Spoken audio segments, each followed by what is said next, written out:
Chapter 2, October 3rd, 1998. Twilight had settled across the mountains, painting the jagged horizon in shades of purple dusk. The winding blacktop snaked through gathering darkness, surrounded by shadowed hills that towered into the cloudless sky, stretching toward the first glimmerings of starlight. I might have appreciated the majestic view a bit more if I wasn't so goddamn late. I'd make it to my shift on time, sure, but I'd been hoping to get settled into the new apartment first. Maybe take a shower, get something to eat. As it was, I might have time to hit a drive-thru on my way to the station. While changing into my uniform back at the last rest stop had saved me a couple minutes. But basically, I was screwed. Way to go, Officer Kennedy. First day on the job and you'll be picking cheeseburger out of your teeth during roll call. Very professional. I let my boot ride a little heavier on the gas, even as my Jeep whipped past a sign that told me I was half an hour away from Raccoon City. At least the road was clear, except for a couple semis. I hadn't seen anyone for what felt like hours. A nice change, considering the traffic tie-up just outside of New York.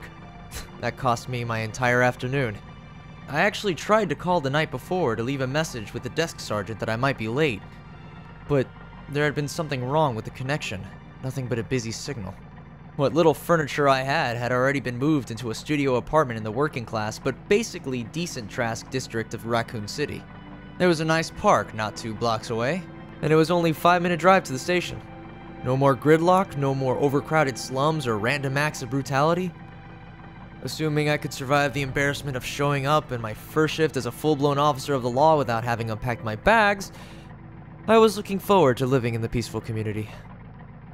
Raccoon is about as far removed from the Big Apple as you can get. Thank you very much. Well, except for those last few months. Those murders. In spite of myself, I felt a tiny thrill at the thought. What had happened in Raccoon was horrible.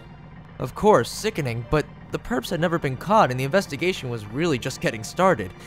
And if Irons liked me as much as the heads of the Academy had liked me, maybe I would get the chance to work on the case. Word had it that Chief Irons was kind of a prick, but I knew my training had been top-notch. Even a prick would have to be a little impressed.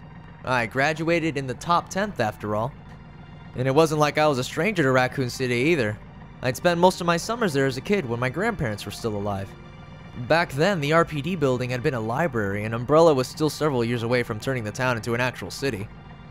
But in most ways, it was still the same quiet place I remembered from my childhood. Once the cannibal killers were finally put away, Raccoon would be ideal again. Beautiful, clean, a white-collar community nestled in the mountains like a secret paradise. So I get settled in, and a week or two passes, and Irons notices how well written my reports are, or sees how good I am on the target range. He asks me to take a look at the case files just to familiarize myself with the details so I can do some footwork, and I see something that no one else has seen. A pattern maybe, or a motive on more than one of the victims.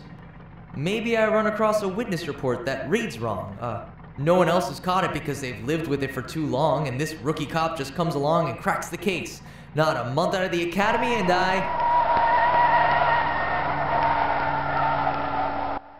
Something ran in front of the Jeep. Jesus! I hit the brake and swerved, shocked out of my daydream as I struggled to control the vehicle. The brakes locked and there was a screech of rubber that sounded like a scream. The Jeep half-turned to face the darkening trees that lined the road and came to a stop on the shoulder, dying after a final lurching jolt. Heart pounding and stomach in knots, I opened the window and craned my neck, scanning the shadows for the animal that had darted across the highway. I hadn't hit it, but I had been close. Some kind of dog. I didn't get a closer look. A big one, anyway. A shepherd, or maybe an oversized Doberman. But it had looked wrong, somehow. I'd only seen it for a split second, a flash of glowing red eyes and a lean, wolfish body. And there was something else. It had seemed kind of slimy? No, trick of the light. Or you were just so shit scared that you saw it wrong. You're okay, and you didn't hit it. That's the important thing. Jesus. I said it again, softer this time, feeling both relieved and suddenly quite angry about the adrenaline leaked out of my system. People who let their dogs run loose were idiots. claiming they wanted their pets to be free and then acting surprised when Fido got squashed by a car. The Jeep had come to a stop just a few feet away from a road sign that read Raccoon City, 10. I could just make out the lettering in the growing shadows. I glanced at my watch. I still had almost half an hour to get to the station. Plenty of time.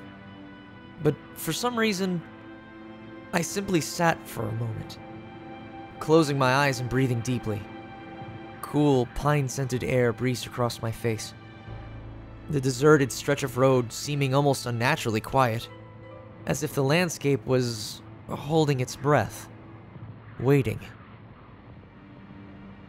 Now that my heart had resumed a more normal pace, I was surprised to find that I still felt unsettled, even anxious.